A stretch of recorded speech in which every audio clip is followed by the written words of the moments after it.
জাতীয় পরিচয়পত্র সার্ভারের তথ্য ফাঁস ঠেকাতে যাচাই সেবা গ্রহণকারী প্রতিষ্ঠানগুলোতে আকস্মিক অভিযান পরিচালনা করবে নির্বাচন কমিশন।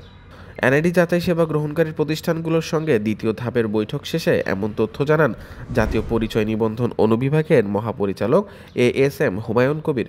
তিনি বলেন, জনবলের অভাবে চুক্তিবদ্ধ সব প্রতিষ্ঠানে যাচাই করা সম্ভব হচ্ছে না। একটি টিম গঠন করা হবে, যে কোনো সময় তারা এসব প্রতিষ্ঠান পরিদর্শন করবে। ওই টিম যে তথ্য চাইবে তা দিতে হবে। কোনো সমস্যা না থাকলে তো ভালো, আর সমস্যা থাকলে যথাযথ ব্যবস্থা নেওয়া হবে। তিনি বলেন, জাতীয় পরিচয়পত্র যাচাই সেবা গ্রহণকারী অর্থ মন্ত্রণালয়ের আইবাস এবং স্বাস্থ্য অধিদপ্তর সহ 5 প্রতিষ্ঠান থেকে তথ্য ফাঁসের প্রাথমিক প্রমাণ মিলেছে।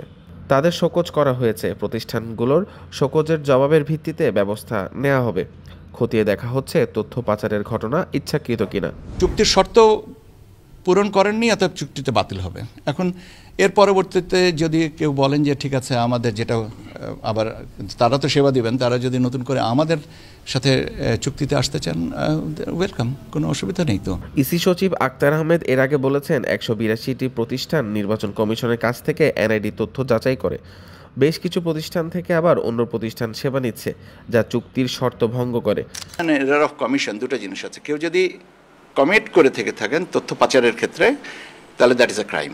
আর আমার মানে অসাবধানতার কারণে যদি নিয়ে থাকে, তাহলে আমাকে আর সাবধান হতে হবে। কোনো প্রতিষ্ঠান কতটুকু তথ্য প্রয়োজন, যতটুকু নিচ্ছে তা বেশি হচ্ছে কিনা তা পর্যালোচনা করা হবে।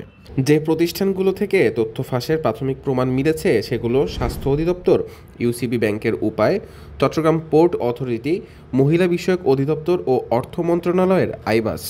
183টি প্রতিষ্ঠানের সাথে ধারাবাহিকভাবে বৈঠক করছে নির্বাচন কমিশন।